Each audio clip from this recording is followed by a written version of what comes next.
Hello hello भैया चिन्हत नहीं खू का? अरे ना ना ना ना हम चिन्ह गनी। आ काहे हो? आ फोनवा को बेरा कहनी तू फोनवा काहे नहीं खू उठावत? जाना तानी आज हम पीड़िया बरत भूखल बानी ना। पीड़िया भूखा तारू क्रिया धारा के जो लत लगा दल बड़ू कि हमार गत हो जाता। ए जी सुनी ना आज भर जाए दी। नो कॉम्प्रोमाइज। ए हो हम सोनवा कर जन फोनवा चुमा के धर जन रट ए हो जान भूखल बानी। ए हो हम सोनवा कर जन फोनवा चुमा के धर जन रट ए हो जान भूखल बानी। आज भर पीड़िया बरत ए हो जान भूखल बानी। आज भर पीड़िया बरत ए हो जान भूखल बानी। आज भर पीड़िया बरत ए हो जान भूखल बानी। आज भर पीड़िया बरत ए हो जान भूखल बानी।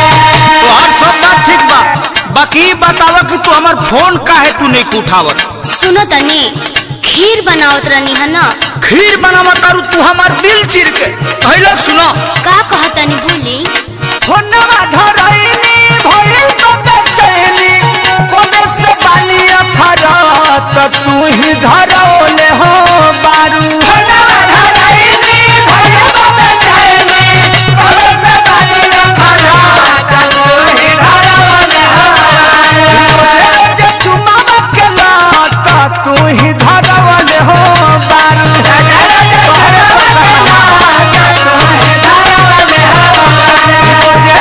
चुमावा के लात तू ही धरौले हो बारू।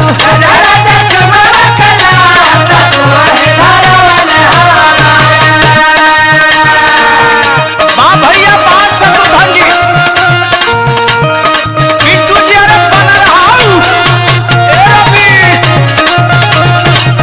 राम सब भाई से शिकायत करे कर चंदन हो।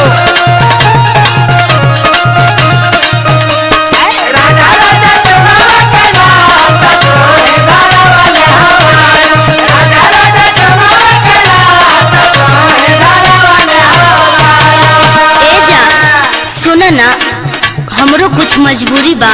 ना ना ना ना तुहार मजबूरी है तो हमरो जरूरी है। अरे मान जाइए ना प्लीज, गुस्सा थूक दीजिए और खा लीजिए। खाए हम तोरा के खोर खोर के खाए खाली भेटा जो हमरा के। आधा सुई तो हेल गई, तनी मनी और मन मना ली। जानू आज भर मन के मना लन हो। जानू आज भर मन के मना लन हो।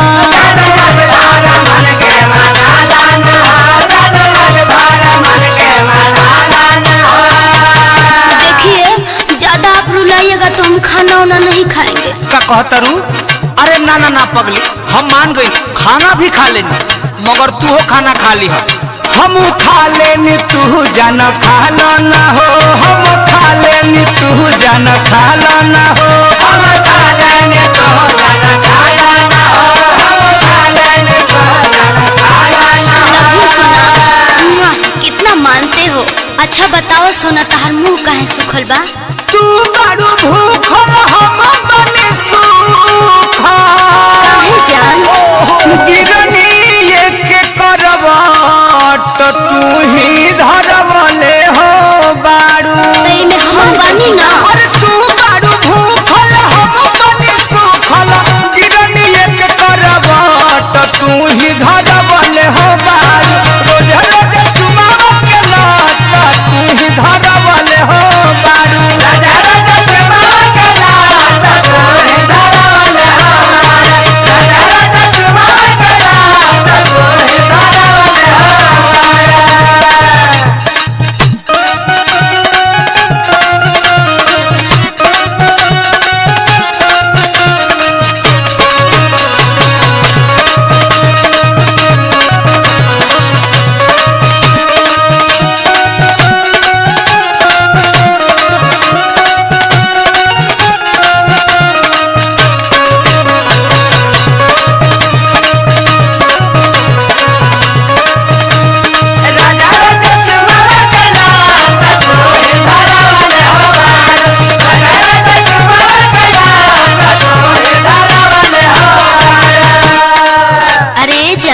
अरे का कहतरू अब जान का कहले बड़ू परान ले बुका हमार।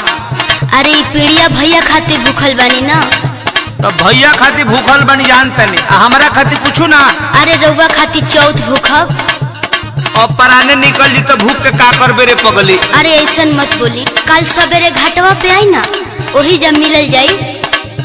कृष्ण बेदर्दी प्रमोद राजन हो, कृष्ण बेदर्दी प्रमोद राजन हो।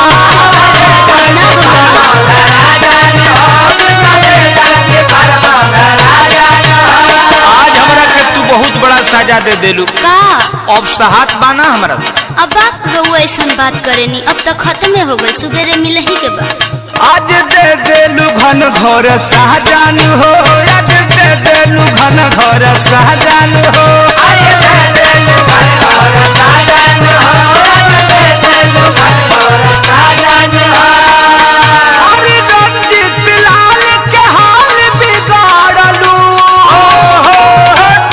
माहुर खाने लागे सरबत तू ही